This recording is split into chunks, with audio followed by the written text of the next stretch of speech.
مسلسل آیات جو آ رہی ہیں وہ منافقین کے بارے میں، یہودیوں کے بارے میں آ رہی ہیں۔ اب اللہ رب العزت ان یہودیوں کی اور منافقین کی مثال کو بیان فرماتا ہے، دو مثالیں دیتا ہے، ایگزامپلز۔ علماء کہتے ہیں کہ پہلی مثال جو ہے وہ کافروں کے لیے ہے اور دوسری مثال منافقوں کے لیے۔ اور کچھ کہتے ہیں کہ منافقوں کی بھی دو قسمیں تھیں، ایک تو پکے منافق تھے کہ ان کے دل میں مکمل پختگی کے ساتھ نفاق رچا بسا، اور کچھ لوگ وہ تھے جو تذبذب کا شکار تھے، کبھی پکے مومن بن جاتے تھے 2 مہینے کے لیے، 3 مہینے کے لیے، اور جب کوئی مشکل احکام نازل ہو جاتے قرآن کی طرف سے، یہ کرو، جہاد کرو، اللہ کے دین کی سربلندی کرو، مال دو اللہ کی راہ میں، جب مشکل احکام آتے تو اس وقت ان کا دل ڈاماڈول ہو جاتا، ایمان سے پھر جاتا اور کہتے یار یہ دین تو سمجھ میں نہیں آتا۔ اور جب دین میں پروفٹ کی بات ہوتی کہ ہاں بھائی مال غنیمت ملا کرے گا، یہ چیز ملے گی، وہ چیز ملے گی، جب فائدے کی بات ہوتی تو انہیں دین سمجھ میں آنے لگتا تھا۔ تو یہ دو مثالیں ان کے لیے بیان کی۔ اللہ کہتا ہے مثلہم کمثل الذی استوقد نارا، ان کی مثال اس شخص کی طرح ہے استوقد نارا، جس نے آگ کو روشن کیا، آگ جلائی ہے۔ استوقد کا معنی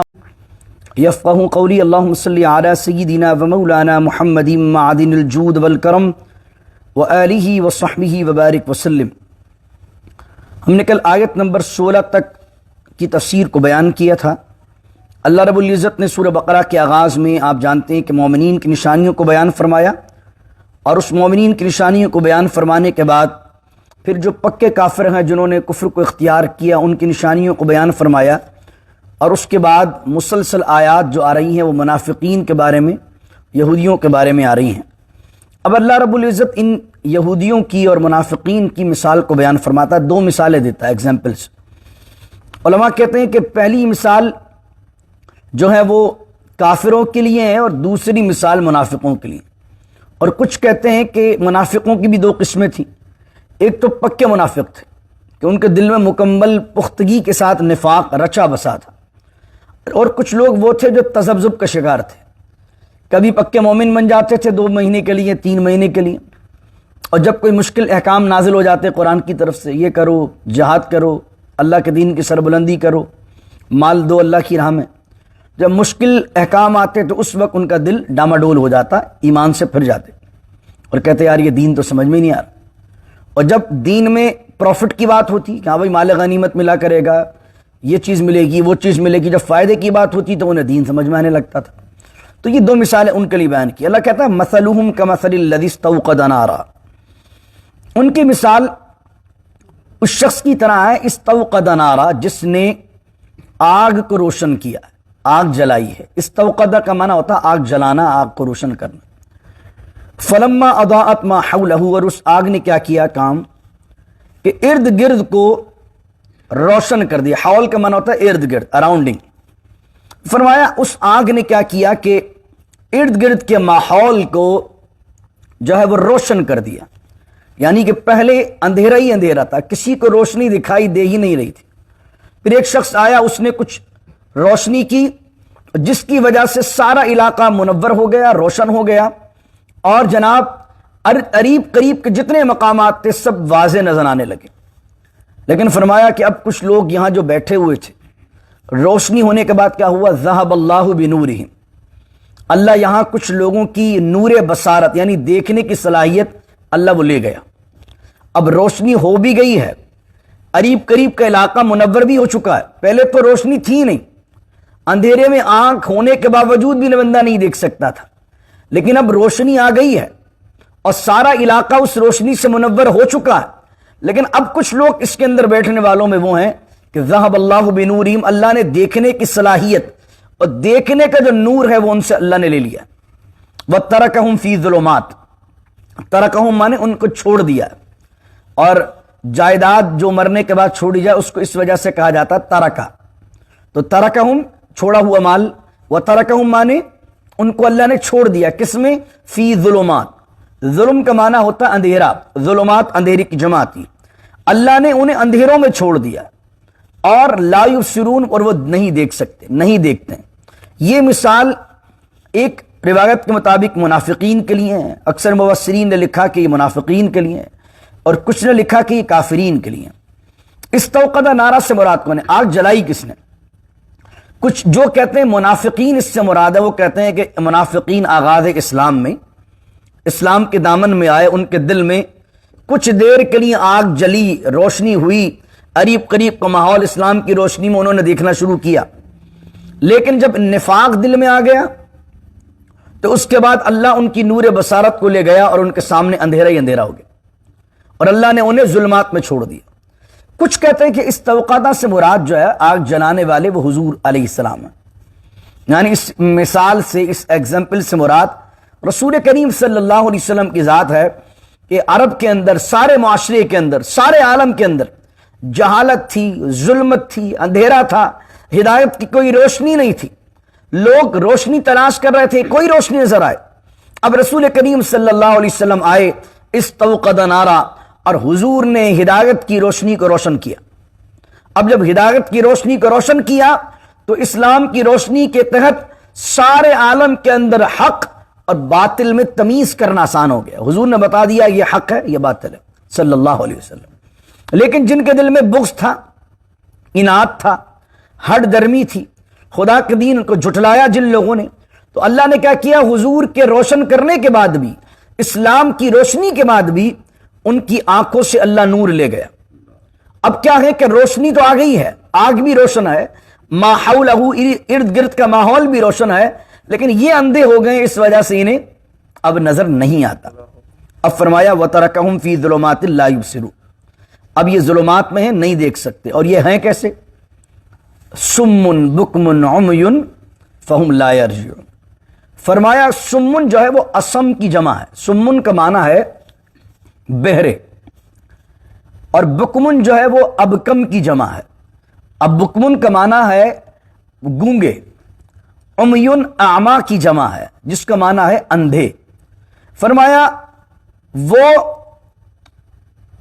بہرے ہیں، گونگے ہیں، اندھے ہیں، فہم لا یرجعون، اور اب وہ واپس ہدایت کی طرف لوٹنے والے نہیں ہیں۔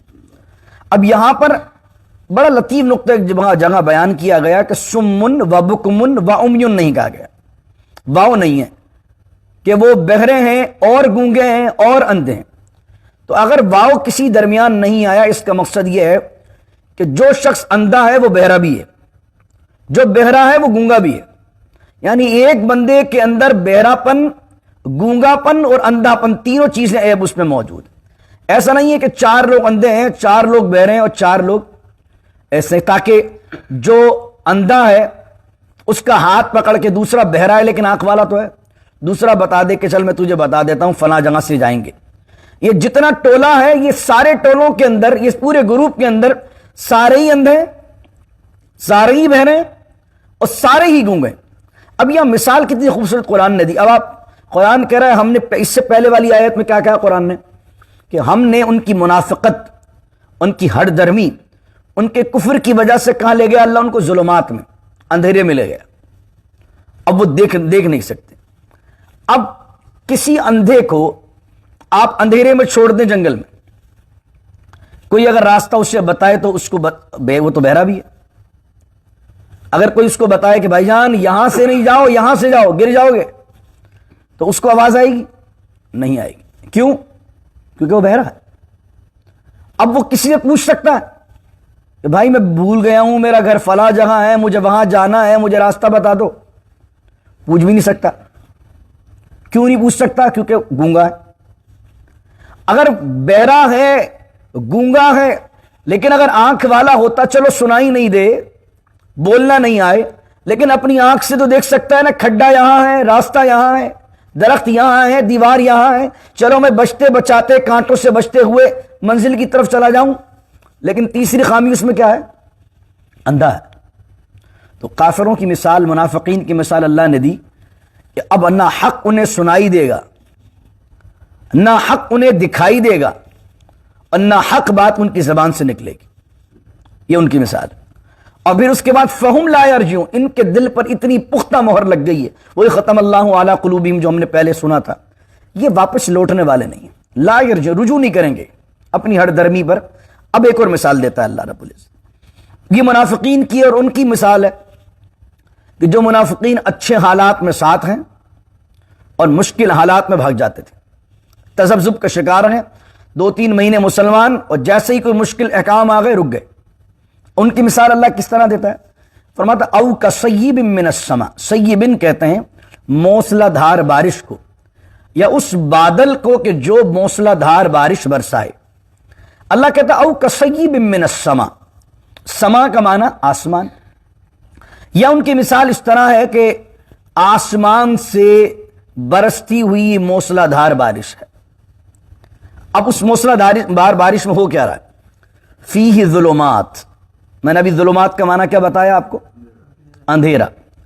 اب موسلا دھار بارش ہے، وہ لوگ جنگل کے اندر ہیں. فیہ ظلمات، اور موسلا دھار بارش دن میں نہیں ہو رہی ہے بلکہ کس وقت ہو رہی ہے؟ اندھیرے میں ہو رہی ہے، رات میں ہو رہی ہے. فیہ ظلمات، اس موسلا دھار بارش کے وقت ظلمات ہیں، اندھیرا ہے. ورعد، کڑک ہے، آواز نہیں آتی بادلوں کی گرجنے کی اور ایک دم ہیبت کی آواز آتی ہے، اس سے لوگ ڈر بھی جاتے ہیں، یار کس طرح آوازیں آ رہی. ورعد، رات کا معنی وہ کڑک ہے. وہ برق، اور بجلی ہے، بجلی چمک رہی ہے. یجعلون اصابعہم، اصابع کہتے ہیں انگلیوں کو. یجعلون اصابعہم فی آذانہم، آذان اذن کی جمع ہے، اذن مانے کان، آذان جو کہتے ہیں وہ کانوں کو کہتے ہیں. اور کیا کر رہے ہیں وہ؟ یجعلون اصابعہم فی آذانہم من الصواعق، صواعقی بنا صاعقہ سے، اور صاعقہ کہتے ہیں بادلوں کی اس گرج کو، کڑک کو جو بہت ہیبت ناک ہوتی ہے، فضا کے اندر وہ جو آواز آتی ہے. حذر الموت، حذر معنی ہوتا ہے ڈرنا، حذر الموت، موت کا ڈر. تو ترجمہ کیا بنے گا کہ جب موسلا دھار بارش آسمان سے برستی ہے اور وہ بارش ایسی ہے کہ اس میں ظلمات بھی ہیں، رعد بھی ہے، برق بھی ہے، یعنی کہ اندھیرا ہے، کڑک ہے، بجلی ہے، تو من الصواعق، بادلوں کی اس ہیبت ناک گرج کی وجہ سے یہ لوگ کیا کرتے ہیں؟ اپنے کانوں میں انگلیاں ڈال لیتے ہیں، اور موت کے ڈر کی وجہ سے کہ مر نہ جائے. تو اللہ کہتا ہے واللہ محیط، واللہ محیط بالکافرین، اللہ نے ان کافروں کا احاطہ کیا ہوا، یہ اللہ کی قدرت سے کہیں باہر نہیں جا سکتے. اس مثال سے مراد کیا ہے؟ فرمایا اس میں بارش سے مراد ہے اللہ کے احکامات. اور قرآن زمینی کتاب نہیں ہے تو سما سے مراد آسمانی نزول ہے. یہ بارش کے مراد اللہ کے احکامات آسمان سے نازل ہو رہے ہیں.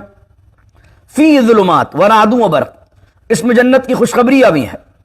ظلمات سے مراد کیا ہے کہ اس کے اندر مشکلات بھی ہیں، دین خدا کو پر جو عمل کرتے ہیں مشکلات تو آتی ہے نا. ورعد، کڑک بھی ہے، کہیں کفار کے لیے، منافقین کے لیے، نافرمانوں کے لیے بہت سخت احکامات بھی ہیں، ان کے لیے وعیدیں بھی ہیں. وہ برق، بجلی بھی ہے. اللہ اکبر.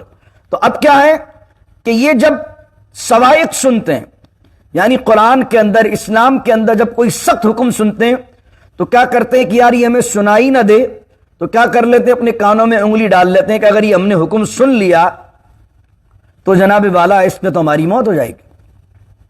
اب یہ مثال مجھے ایک صاحب نے کہا کہ حضرت میں تو ایسا کرتا ہوں کہ علماء سے مشورہ ہی نہیں کرتا ہوں اپنے بزنس کے بارے میں. کیوں بھائی، کیوں نہیں کرتے؟ اے بھائی پوچھیں گے مولویوں سے تو حرام ہوگا نا، پوچھو ہی نہیں تو حرام ہی نہیں ہوگا. یہ کون سی بات کر دی آپ نے؟ خدا کے بندے حرام کرو گے، کسی مفتی سے پوچھو نہیں پوچھو، حرام تو حرام ہی ہے. میں اس لیے نہیں پوچھتا ہوں حضرت، پوچھوں گا مسئلہ ہو جائے گا. یہ تو وہ بات ہے کہ شتر مرغ کے بارے میں یہ مشہور ہے کہ جب طوفان آتا ہے تو وہ ریت میں اپنا سر ڈال دیتا ہے، پورا جسم باہر، سر اس کا ریت کے اندر، اور وہ یہ سمجھتا ہے کہ میں طوفان سے بچ جاؤں گا. یہ دیکھیں مثال اللہ کیا بیان کر رہا ہے منافقین کی، کہ وہ کیا کر رہے ہیں؟ وہ یہ کر رہے ہیں کہ جو سخت احکامات ہیں، جس پر چلنا مشکل ہے، وہ جب معاملات آتے ہیں تو یجعلون اصابعہم فی آذانہم، اپنی کانوں کے اندر انگلیاں ڈال لیتے ہیں. کس کی وجہ سے؟ من الصواعق، گرج کی وجہ سے. حذر الموت، کیونکہ اگر یہ بات سن لی ہم نے تو ہم تو مارے جائیں گے. حذر الموت، موت کی وجہ سے. تو اللہ کہتا ہے واللہ محیط بالکافرین، تم کان میں انگلی ڈالو، ہماری بات نہ سنو، حق اور باطل کے سامنے میں امتیاز نہ کرو، لیکن تم کو ہم نے گھیرے میں لیا ہو. اللہ کی قدرت سے تم کہیں باہر نہیں جا سکتے. سب لوگ جو ہیں اللہ کے احاطے میں ہیں، ہم سب اللہ کی قدرت میں ہیں، قدرت سے باہر نہیں جا سکتے. ہم ہر شخص خدا کی قدرت سے باہر نہیں. پھر اللہ فرماتا یکاد البرق یخطف ابصارہم، یکاد البرق یخطف ابصار، قریب تک، کادا یکادو جو استعمال ہوتا ہے وہ قریب کے معنی میں استعمال، فعل مقارب ہے، اس کی مراد یہ ہوتی ہے کہ قریب تھا کہ یہ ہو جائے، قریب تھا کہ یوں ہو جاتا۔ اللہ فرماتا یکاد البرق، قریب تھا کہ بجلی، برق معنی بجلی، قریب تھا کہ بجلی، یخطفو، یخطفو کا معنی ہوتا ہے، خطفہ یخطفو کا معنی ہوتا ہے کسی چیز کو تیزی کے ساتھ اچک لینا، بہت تیزی کے ساتھ کسی نے کوئی چیز اٹھا لی، تو اللہ فرماتا قریب تھا کہ بجلی اچک لیتی ابصارہم، ان کی آنکھوں کو، ان کی بصارت کو، ان کو اچک لیتی۔ اب یہاں پر وہ جو پچھلے منافقین تھے، کافر تھے، ان کے لیے کیا کہا تھا؟ سمن بکمن عمیون فہم لا یرجعون، ان کو تو نہ دکھائی دے رہا ہے، نہ سنائی دے رہا ہے، نہ بولنے کی طاقت ہے، لوٹنے والے نہیں۔ لیکن یہ کچھ مومن کچھ منافق ہیں، تو یہ اللہ کی عادت ہے کہ اللہ بندے کو اس کے مزاج کے مطابق ماحول پرووائڈ کرتا ہے۔ اللہ نے ہم پر جبرن اسلام نہیں ڈالا ہے، اللہ نے اس دنیا میں بھیج دیا اور اختیار کی جو قوت ہے بندے کو دے دی۔ بندہ اگر گمراہی چاہے گا، خود ذلت میں اور ضلالت میں اور گمراہی میں جانا چاہے گا، خدا اس کے لیے ایسا ہی ماحول کریٹ کر دے گا۔ جو دین پر چلنا چاہے گا، اللہ اس کے لیے ایسا ہی ماحول کریٹ کر دے گا، اور جو دونوں کشتیوں میں سوار ہونا چاہے گا، اللہ اس کے لیے ایسا ہی ماحول کریٹ کر دے گا۔ اللہ فرماتا میں بندے سے اس کے گمان کے قریب ہوں، اس لیے تم یہ نہ سوچو کہ یار اگر میں نے یہ بزنس چھوڑ دیا یا میں نے یہ کام چھوڑ دیا تو کام تو چلے گا ہی۔ میرے مولا نے، میرے اللہ نے اگر آپ کے مقدر میں بلینئر بننا لکھا ہے نا، حلال کرو گے تب بھی بن جاؤ گے، حرام کرو گے تب بھی بن جاؤ گے، کیونکہ اللہ نے مقدر میں لکھا تم بنو گے۔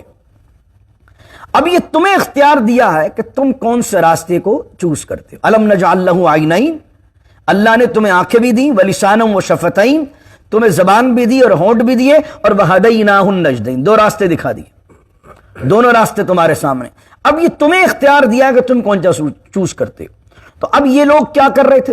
پرانے والے تو دل سے پکے منافق تھے، کافر تھے، تو ان کی تو اللہ نے بصارت کو لے لیا، اور اللہ یہاں کہہ رہا ہے قریب تھا کہ بجلی ان کی بصارت کو لے جائے۔ تو یہاں یہ بیان فرما رہا ہم چاہیں تو یہ کر سکتے ہیں، قریب تھا کہ یہ بجلی ان کی آنکھوں کو لے جاتی، لیکن اب جیسا وہ چاہ رہے تھے ان کے لیے ویسا ماحول اللہ نے کریٹ کیا۔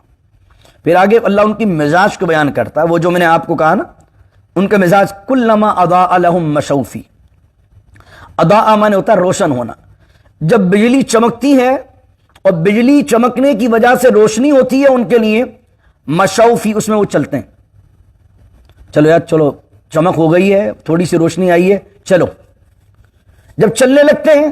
وَإِذَا أَظْلَمَ، اب بجلی کی چمک ختم ہو جاتی ہے، تھوڑی دیر کے لیے چمکی، اب تھوڑی دیر کے لیے بجلی کی چمک ختم، پھر اندھیرا۔ وَإِذَا أَظْلَمَ عَلَيْهِمْ قَامُوا، اور جب اندھیرا ہو جاتا ہے، قاموا، وہیں کھڑے ہو جاتے ہیں۔